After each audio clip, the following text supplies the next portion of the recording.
Our book today in the Thom Hartmann Book Club is called Let the People Pick the President, The Case for Abolishing the Electoral College by Jesse Wesman. And I'm reading from the introduction. This is page 20. But what exactly can we do about the Electoral College? People have been trying to answer that question for more than 2 centuries. Since the first proposed amendment to the Electoral College was introduced in Congress in 1797, there have been more than 700 attempts to reform or abolish it, more by far than any other provision of the Constitution. Only one has succeeded, the 12th Amendment, which was ratified in 1804 to fix a technical flaw in the college's design, but left it otherwise intact. In the late 1960s, an amendment abolishing the college and replacing it with a national popular vote passed the House of Representatives and came extraordinarily close in the Senate, but was blocked by a filibuster. At the time, 80% of the American public supported switching to the popular vote, as did President Richard Nixon and other top Republicans and Democrats. To some, this litany of failures speaks to itself. I think it's a waste of time to talk about changing the Electoral College, former President Jimmy Carter said in 2000. Carter had supported a national popular vote in the 60s and the 70s. I would predict that 200 years from now, we'll still have the Electoral College, he said. Was President Carter right? Is it simply our fate as Americans to remain trapped by the historical quirks of a Constitution that is too easy to revere and too hard to change? Especially after the failed effort in the 60s, when American politics were far less polarized to today, and there was no simple partisan divide over the issue. It's clear that a constitutional amendment is not in the cards. But there may be another way. It's called the National Popular Vote Interstate Compact, an agreement among states to award all of their electors to the winner of the national popular vote rather than the winner of their statewide vote. The compact will take effect when it is joined by states representing a majority of electoral votes, 270, thus guaranteeing that the candidate who wins the most votes in the country becomes president. The ingenuity of the compact is that it doesn't touch the Constitution. Its target is the statewide winner-take-all rule, currently in use in 48 states. Maine and Nebraska are the exceptions. This rule is what makes presidents out of popular vote losers.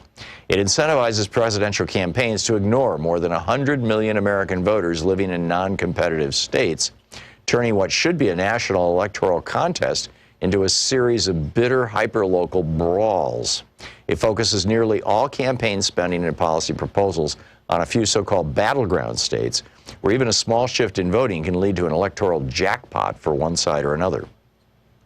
That familiar red and blue map we all obsess over every 4 years, it's nothing but a visual representation of state winner-take-all rules, with each state stamped Democratic or Republican, as though that is its true identity, regardless of how many voters from the other party cast a ballot there. This is bad for democracy, and it should concern all Americans, no matter where they live or which political party they support. In contrast, when candidates know that all votes are equal, and they need a majority of them to win, they're forced to seek the support of all Americans and craft policies that appeal to as many people as possible. The Popular Vote Compact was launched in 2006 and got its first member state, Maryland, the following year. As of October 2019, 15 states in the District of Columbia, together representing 196 electoral votes, had joined. 74 more, and the compact takes effect. So far, only Democratic majority states have joined the compact. And while the 2016 election dealt a significant setback to efforts to enlist Republican-led states, lawmakers of both parties around the country continue to support it, and Republican-led chambers have passed it in 4 states. Critics of the compact call it an end run around the Constitution.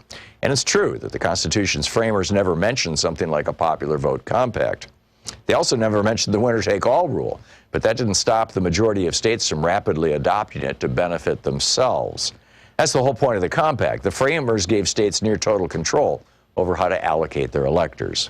The fact that the compact is an agreement among states also means that, unlike a constitutional amendment, which is effectively permanent, member states may back out if they later decide they don't want to be a part of it. Opponents of the popular vote argue that no matter how you might achieve it, it's not the way our country is built. As the popular saying goes, we're a republic, not a democracy.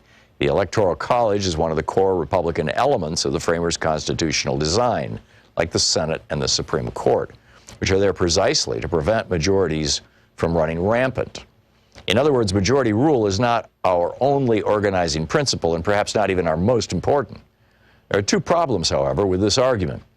The minor one is on the surface and involves terminology. The United States is both a republic and a representative democracy. The two terms describe the same thing, a government in which the people hold the ultimate power but elect representatives to make laws, policies, and other decisions on their behalf.